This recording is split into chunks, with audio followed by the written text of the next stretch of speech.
Shalom Bapak Ibu dan selamat bertemu kembali di YouTube saya Pendeta Rudolf Pasaribu Channel. Dengan dan lewat channel ini saya komit untuk senantiasa menyebarkan pengajaran firman Tuhan karena saya percaya berlandaskan Yesaya pasal 55 ayat 11 bahwa firman Tuhan yang saya dan Bapak Ibu saudara-saudara semuanya juga ikut sebar lewat apapun termasuk lewat video ini tidak akan kembali dengan sia-sia, tetapi akan bekerja sendiri lewat kuasa dan berkat urapan Roh Kudus.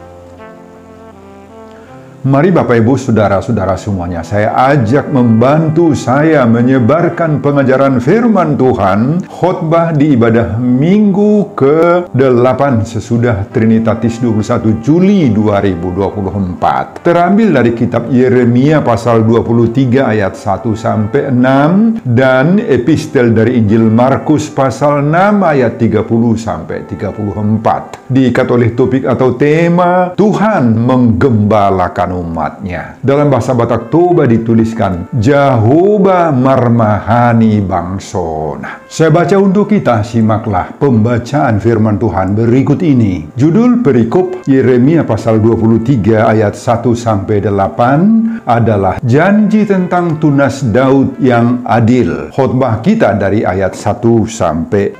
Celakalah para gembala yang membiarkan kambing domba gembalaanku hilang dan terserak. Demikianlah firman Tuhan. Sebab itu, beginilah firman Tuhan Allah Israel terhadap para gembala yang menggembalakan bangsaku. Kamu telah membiarkan kambing dombaku terserak dan tercerai-berai, dan kamu tidak menjaganya. Maka ketahuilah, aku akan membalaskan kepadamu perbuatan-perbuatanmu yang jahat. Demikianlah firman Tuhan. Dan aku sendiri akan mengumpulkan sisa-sisa kambing dombaku dari segala negeri kemana aku mencerai beraikan mereka, dan aku akan membawa mereka kembali ke padang mereka. Mereka akan berkembang biak dan bertambah banyak. Aku akan mengangkat atas mereka gembala-gembala yang akan menggembalakan mereka, sehingga mereka tidak takut lagi, tidak terkejut, dan tidak hilang seekor pun. Demikianlah firman Tuhan. Sesungguhnya waktunya akan datang, demikianlah firman Tuhan, bahwa aku akan menumbuhkan tunas adil bagi Daud. Ia akan memerintah sebagai raja yang bijaksana dan akan melakukan keadilan dan kebenaran di negeri. Dalam zamannya Yehuda akan dibebaskan dan Israel akan hidup dengan tenteram, dan inilah namanya yang diberikan orang kepadanya, Tuhan keadilan kita. Bapak Ibu dan saudara-saudara, demikianlah nats khotbah kita di ibadah minggu ke-8 sesudah Trinitatis 21 Juli 2024. Dihubungkan dengan topik minggu, Tuhan menggembalakan umatnya. Jehovah marmahani bangsona. Saudara, mari kita lihat sejenak pribadi Nabi Yeremia ini. Yeremia adalah salah seorang dari Nabi Perjanjian Lama yang berkarya sebelum bangsa Israel Selatan atau Yehuda dibuang ke Babel. Yeremia merupakan penulis kitab Yeremia yang lahir di Anatot dan hidup di sekitar tahun 645 sebelum Masehi.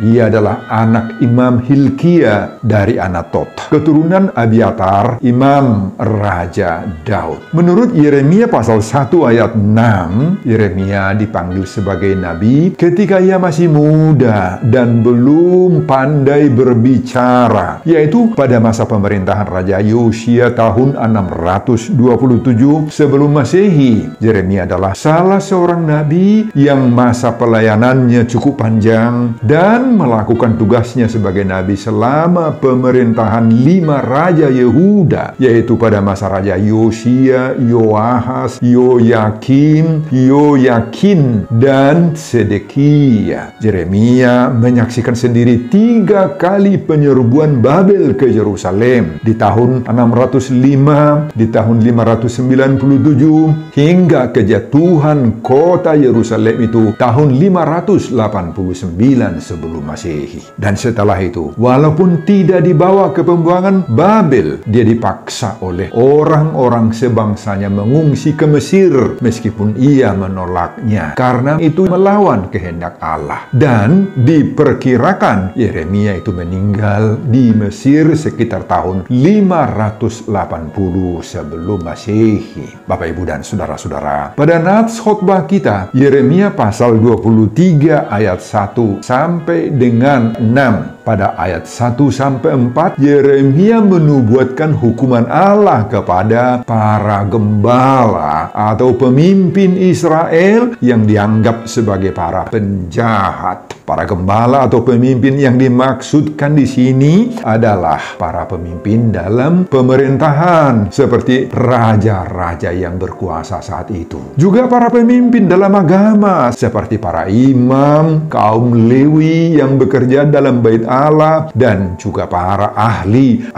Taurat Yahudi. Nah, para pemimpin-pemimpin ini, Bapak Ibu, menurut penilaian Tuhan lewat Yeremia, tidak lagi melakukan kehendak Allah. Mereka tidak lagi memelihara Taurat dan hukum-hukum Tuhan. Mereka juga tidak lagi berperan sebagai gembala yang baik, parmahan nadinggan. Sehingga sudah banyak di antara yang di parmahan itu, yang digembalakan itu, yakni umat Allah, tersesat, hilang, berserak, dan mengikuti penyembahan-penyembahan dewa-dewa Baal. Meskipun mereka sudah menyaksikan hukuman Tuhan atas umat Israel, antara lain terjadi pada tahun 742 di Israel Utara yang terbuang ke Asyur, dan juga di tahun 605 dan 597 sebelum Masehi. Sebagian orang Israel Selatan atau Yehuda itu sudah dibuang ke Babel. Mereka sudah lihat sebenarnya itu, tetapi ternyata mereka, orang Israel di zaman Yeremia ini, tidak berubah juga, bahkan semakin menunjukkan perlawanan mereka kepada Tuhan. Yeremia sudah mengingatkan mereka, dan bahkan Yeremia mengalami berbagai-bagai tekanan dari orang Israel ini. Pada tahun 587 misalnya sebelum Masehi, Yeremia dipenjara di pelataran istana Raja Yehuda. Sementara saat itu juga Yerusalem sedang dikepung. Pasal 32 ayat 1 sampai 2. Pada ayat 5, Yeremia menubuatkan, sesungguhnya waktunya akan datang. Demikianlah firman Tuhan, bahwa aku akan menumbuhkan tunas adil bagi Daud. Ia akan memerintah sebagai raja yang bijaksana dan akan melakukan keadilan dan kebenaran di negeri. Dengan nubuatan ini, Yeremia mengungkap apa yang akan terjadi di masa depan, agar orang Israel memandang ke depan, tidak hanya memandang ke masa-masa lalu atau hari ini saja. Tuhan akan menumbuhkan tunas adil bagi Daud. Ia akan memerintah sebagai raja yang bijaksana dan akan melakukan keadilan dan kebenaran di negeri, kata Yeremia. Dan pada ayat 6, Yeremia juga menubuatkan bahwa pada waktunya Yehuda akan dibebaskan dan Israel akan hidup dengan tenteram karena Tuhan berkuasa dalam segala hal. Saudara, nubuatan tentang penghukuman ini terlaksana sepenuhnya pada tahun 587 sebelum Masehi. Dan nubuatan tentang raja yang bijaksana dan adil ini juga menunjuk kepada Mesias, yaitu Yesus Kristus ratusan tahun berikutnya. Nah, Bapak, Ibu, dan saudara-saudara, Yeremia hendak mendorong umat Tuhan saat itu agar mau percaya bahwa Tuhan menggembalakan umatnya. Sebagaimana topik minggu ke-8 sesudah Trinitatis 21 Juli 2024. Saudara, itulah isi khotbah kita di ibadah minggu ke-8 sesudah Trinitatis 21 Juli 2024. Dihubungkan dengan topik minggu, Tuhan menggembalakan umatnya. Nah, apa pengajaran Tuhan bagi kita lewat khotbah ini? Pengajaran pertama, kasih dan hukuman Tuhan berjalan bersama. Bersandarlah sepenuhnya kepada Tuhan. Saudara, dalam sejarah perjalanan hidup bangsa Israel, kita lihat bahwa perwujudan kasih pemeliharaan atau perlindungan Tuhan itu selalu berjalan bersama-sama dengan juga penghukuman Tuhan atas pelanggaran dan dosa-dosa umatnya. Berjalan bersama-sama kedua-duanya, Bapak Ibu. Tuhan memelihara umatnya Israel dalam segala bentuk penderitaan. Ketika mereka misalnya dalam perhambaan di Mesir, dalam perjalanan keluar dari Mesir lewat padang gurun berpuluh-puluh tahun lamanya hingga tiba di tanah Kanaan, Tuhan menjaga memelihara mereka. Tetapi juga mengizinkan umatnya menderita, mengalami kehancuran seperti Israel Utara yang terbuang ke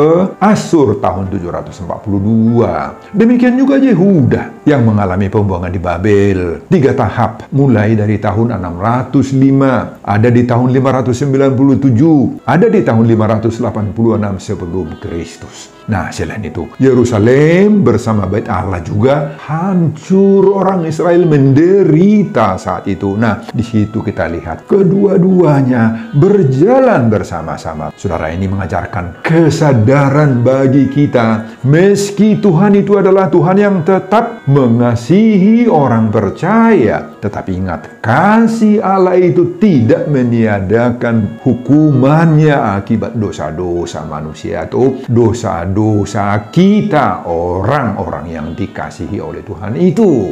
Oleh karena itu, Bapak Ibu, khotbah ini mengingatkan kita sekarang agar jangan merasa sepele dengan dosa-dosa kejahatan yang kita lakukan. Jangan sepele. Jangan merasa diri seolah-olah tidak ada akibat, tidak ada apa-apanya atas setiap dosa atau kejahatan, pelanggaran yang kita lakukan. Oh, sekecil apapun dosa-dosa kita, kejahatan kita, Bapak Ibu, harus secepatnya itu kita selesaikan. Dan di saat seperti itulah kasih Allah melimpah bagi kita, karena Dia atau Allah sendiri yang menginginkan pertobatan kita agar tidak sampai dihukum oleh Tuhan seperti orang Israel ini. Amin, Bapak Ibu. Dalam setiap kesulitan dan penderitaan, Tuhan itu senantiasa memberikan pengharapan-pengharapan. Tujuannya bukan sekedar untuk memberi kita kekuatan, tetapi juga membuat kita agar kita senantiasa percaya bahwa Tuhan itu selalu ada beserta kita.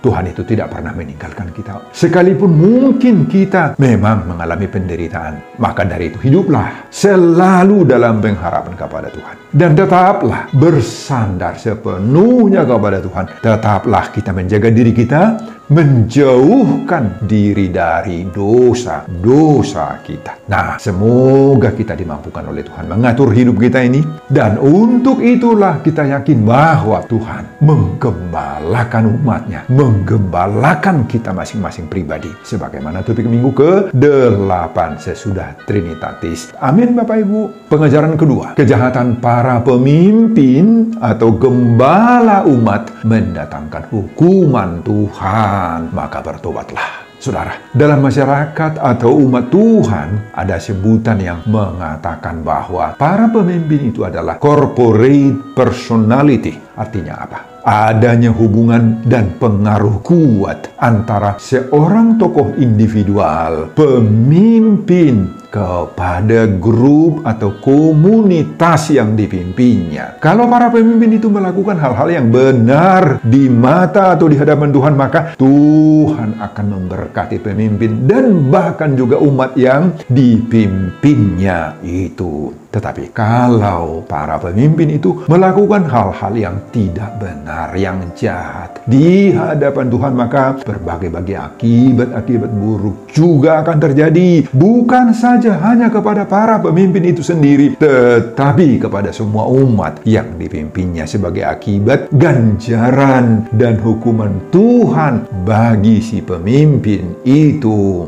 berbagai-bagai hukuman bisa terjadi, antara lain ancaman-ancaman bangsa-bangsa lain. Terjadinya bencana-bencana alam, baik bencana alam nasional, bencana di desa-desa terpencil atau kecil, juga terjadi kerusakan-kerusakan hasil bumi dan lain-lain. Oh, ini menjadi salah satu atau beberapa bagian dari hukuman Tuhan. Saudara, dalam khotbah ini Tuhan melalui Yeremia sangat-sangat mencela kejahatan para pemimpin, para gembala-gembala Israel saat itu. Dan Tuhan akan membalaskan perbuatan-perbuatan jahat mereka itu. Pada ayat 1 khotbah ini dituliskan, celakalah para gembala yang membiarkan kambing domba gembalaanku hilang dan terserak. Pada ayat 2 diteruskan lagi, kamu telah membiarkan kambing dombaku terserak dan tercerai berai, dan kamu tidak menjaganya. Maka ketahuilah, aku akan membalaskan kepadamu perbuatan-perbuatanmu yang jahat. Demikianlah firman Tuhan. Nah, Bapak, Ibu, dan saudara-saudara, ini mengingatkan, menyadarkan, serta mendorong para pemimpin, para gembala-gembala di saat ini sebagai corporate personality, pribadi yang memimpin dalam kelompok-kelompok komunitas, dalam keluarga, pemimpin dalam masyarakat, pemimpin dalam bangsa atau negara. Nah, orang tua contohnya. Dalam keluarga adalah corporate personality karena mereka pemimpin. Para hamba-hamba Tuhan atau para pemangku jabatan di gereja, mereka adalah corporate personality. Para ketua-ketua perhimpunan dalam kelompok masyarakat atau marga, dalam kelompok perguruan atau sekolah. Nah, saudara-saudara juga adalah corporate personality. Para pejabat dalam bidang perusahaan atau pemerintahan, Bapak, Ibu, dan saudara-saudara adalah corporate personality.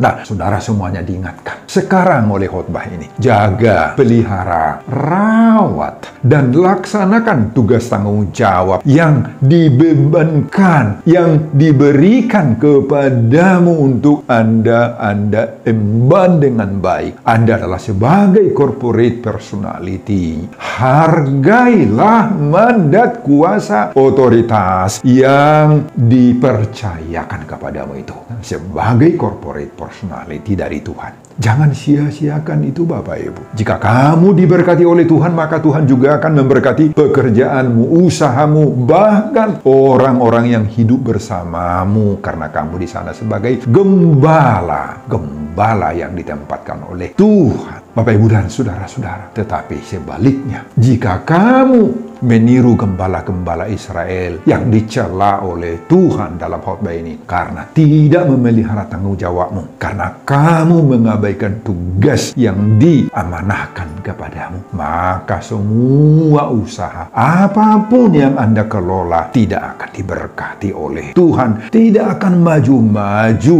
diizinkan oleh Tuhan. Oleh karena itu, Bapak, Ibu, izinkanlah dirimu sekarang Tuhan menggembalakan Bapak, Ibu, dan saudara-saudara kita semuanya sebagaimana topik minggu ke-8 sesudah Trinitatis, agar menjadi pelayan-pelayan yang corporate personality, yang punya kuasa Roh Kudus, dan juga sebagai anggota jemaat biasa, sebagai anggota yang dipimpin. Mari kita menjaga diri kita juga, jemaat yang diberkati kita. Amin, Bapak, Ibu. Pengajaran ketiga, mari selalu belajar dari masa lalu dan menatap serta berharap ke masa depan. Saudara, pada ayat 5, Yeremia menuliskan, sesungguhnya waktunya akan datang, demikianlah firman Tuhan. Waktunya akan datang, Bapak, Ibu. Dalam ayat ini, firman Tuhan yang disampaikan oleh Yeremia mendorong orang Israel agar selalu memandang ke muka, ke depan, ke hari yang akan datang. Waktunya akan datang. Ini mengingatkan pendengarnya, yakni orang Israel pada masa Yeremia ini, agar tidak lagi pikiran, perhatian, atau pandangan kita itu selalu terarah ke belakang, ke masa-masa lalu. Ada hal-hal yang terbaik yang sudah dipersiapkan oleh Tuhan di masa yang akan datang itu. Yang sudah berlalu itu, biarlah berlalu sebagai sejarah dalam kehidupan kita.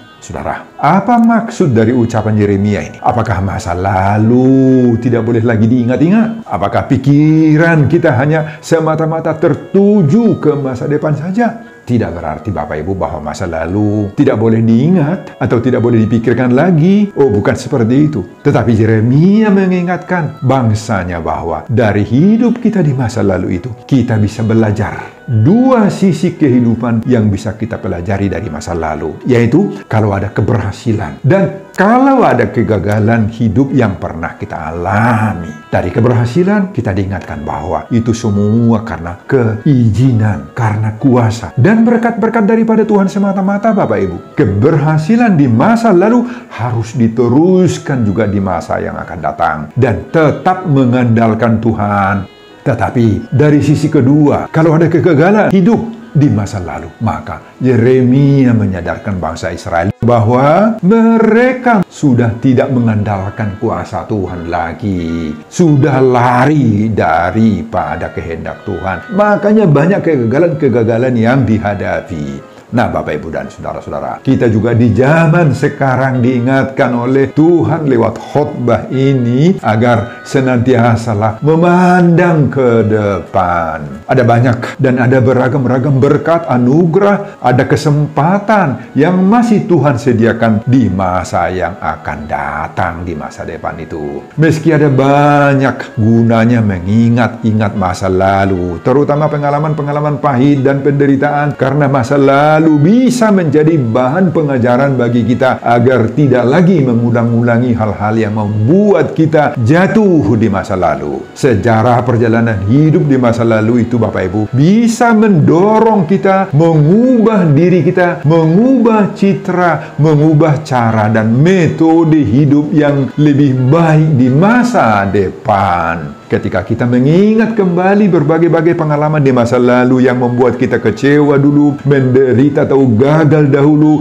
dalam berbagai-bagai hal, maka hal itu tidak boleh membuat kita sekarang sakit hati, bersungut-sungut, atau bahkan menyalahkan Tuhan. Jangan, tetapi justru harus mendorong kita semakin mau introspeksi diri, memeriksa diri kita, bahkan bersedia kita mengubah hidup kita, meningkatkan kualitas diri, dan kita harus semakin percaya kepada Tuhan. Itu sebabnya Paulus mengatakan dalam Filipi pasal 3 ayat 13, "Aku melupakan apa yang telah di belakangku dan mengarahkan diri kepada apa yang di hadapanku." Mari Bapak Ibu dan saudara-saudara, dalam kondisi apa dan bagaimanapun kita di masa lalu dan di masa kini saat ini, maka tetaplah selalu menjadikan Tuhan menggembalakan hidup kita sendiri. Sebagaimana topik minggu ke-8 sesudah Trinitatis. Amin Bapak Ibu dan saudara-saudara. Pengajaran keempat, apa yang Tuhan persiapkan di masa depan? Tunas baru. Saudara, Yeremia mengatakan pada ayat 5b itu, "Aku akan menumbuhkan tunas adil bagi Daud. Ia akan memerintah sebagai raja yang bijaksana dan akan melakukan keadilan dan kebenaran di negeri." Kepada orang Israel yang sedang mengalami hidup yang penuh kegalauan, kekalutan, mahiu, hidup gersang tanpa harap itu, penuh pergumulan itu, Yeremia menyampaikan janji Tuhan. "Aku akan menumbuhkan tunas adil." Saudara, tunas baru itu tumbuh dari Daud. Yeremia menggambarkan Daud itu seperti pohon. Wah, kita sudah tahu toh bahwa Daud itu sudah ratusan tahun yang lalu mati ketika Tuhan memberitakan ini lewat Yeremia saat itu. Sekarang Yeremia mengungkapkan bahwa dari pohon yang sudah ratusan tahun mati, busuk, tumbang, yakni Daud, akan tumbuh tunas baru. Tunas baru yang berasal dari Daud itu adalah seorang raja yang adil, yang benar, yang bijaksana. Saudara, ini sesuatu yang sangat aneh, bin ajaib, halo ngabulun don. Tetapi Tuhan lakukan, Tuhan izinkan terjadi. Tuhan memunculkan sesuatu datang dari yang sudah busuk, tunas baru. Itulah Mesias, sebagaimana juga dinubuatkan oleh Yesaya pasal 11 ayat 1. Saudara, apa yang kita lihat dari pengajaran Yeremia ini? Pertama, pada ayat 5 ini, pengharapan kita tidak boleh putus, Bapak Ibu, apalagi pupus. Nggak boleh. Ingat, Mazmur pasal 55 ayat 23 yang mengatakan, serahkanlah kekhawatiranmu kepada Tuhan, maka Ia akan memelihara engkau. Tidak untuk selama-lamanya dibiarkannya orang benar itu goyah. Nah, Tuhan berhak menumbuhkan tunas-tunas baru dalam wujud pengharapan-pengharapan baru bagi kita, Bapak Ibu. Ingat ini, meski selama ini semua pengharapan kita rasa seolah-olah sudah pupus, sudah tertutup, sudah terblokir. Tetapi Tuhan tetap bisa dan akan membukanya kembali. Jadi jangan pernah putus asa. Sotung madili hita amang inang. Tuhan akan tumbuhkan tunas-tunas baru dalam hidup kita ini. Maka tetaplah bersukacita, berharap pada kuasa Tuhan itu. Kalau bukan pada saat hidup kita ini tunas itu tumbuh, nah bisa saja tunas-tunas baru atau pengharapan-pengharapan baru itu datang pada anak-anak kita. Mungkin juga pada cucu-cucu kita, katupino parta. Nah itu yang pertama. Yang kedua, apa artinya? Pada ayat 6, Tuhan menjanjikan dalam zamannya Yehuda akan dibebaskan dan Israel akan hidup dengan tenteram. Dalam bahasa Batak Toba, dapota tua majuda jala Israel marsonak-sonang diinganan. Nah, Bapak Ibu dan saudara-saudara, ini menunjuk pada kedatangan Mesias. Yesus Kristus sendiri yang membawa kebebasan, keselamatan, ketenteraman hidup. Dalam bahasa Batak Toba, Yesus datang membawa tua dohot hasonangan. Nah, orang yang sudah hidup dalam Kristus, yakni kita-kita ini, Bapak Ibu, baginya lah, bagi kita lah, akan kita peroleh kebebasan dan ketenteraman hidup. Hita manama jalo tua dohot hasonangani. Orang yang sudah mau menjadikan Tuhan menggembalakan umatnya, menggembalakan hidupnya. Jehovah marmahani bangsona, marmahani dirita. Sebagaimana topik minggu ke-8 sudah Trinitatis 21 Juli 2024. Akan hidup dalam keselamatan, akan hidup dalam damai sejahtera sukacita. Iko mangulu ma ibana, mangulu mahita di bagasan hatuau dohot hasonang. Inilah buah kehadiran tunas baru dalam hidup kita. Amin, Bapak Ibu dan saudara-saudara. Sebelum saya mengakhiri khotbah ini, kembali saya mengajak Bapak Ibu dan saudara-saudara untuk membantu saya menyebarkan pengajaran firman Tuhan khotbah di pada minggu ke-8 sesudah Trinitatis 21 Juli 2024 dari Yeremia pasal 23 ayat 1 sampai 6 ini, agar semakin banyak orang yang percaya bahwa Tuhan menggembalakan umatnya. Jehovah marmahani bangsona termotivasi lewat khotbah ini. Simak juga video-video khotbah saya yang lain agar Bapak Ibu dan saudara-saudara memiliki sentuhan dan pemahaman rohani yang semakin diperkaya. Buka di YouTube saya, Pendeta Rudolf Hapasaribu Channel. Selamat mengikuti pada minggu ke-8 sesudah Trinitatis buat kita semuanya. Tuhan Yesus memberkati kita. Salum Horas. Amin. Bapak, terima kasih untuk firman-Mu yang Engkau berikan kepada kami pada saat ini. Terima kasih untuk firman-Mu. Biarlah kami bisa tampil sebagai gembala-gembala, sebagai pemimpin-pemimpin, sebagai orang yang dipercayakan untuk membawa orang lain kepada jalan-jalan yang baik. Berkati hamba-Mu dalam mempersiapkan khotbah-khotbah berikutnya demi kemuliaan hormat nama Tuhan. Amin.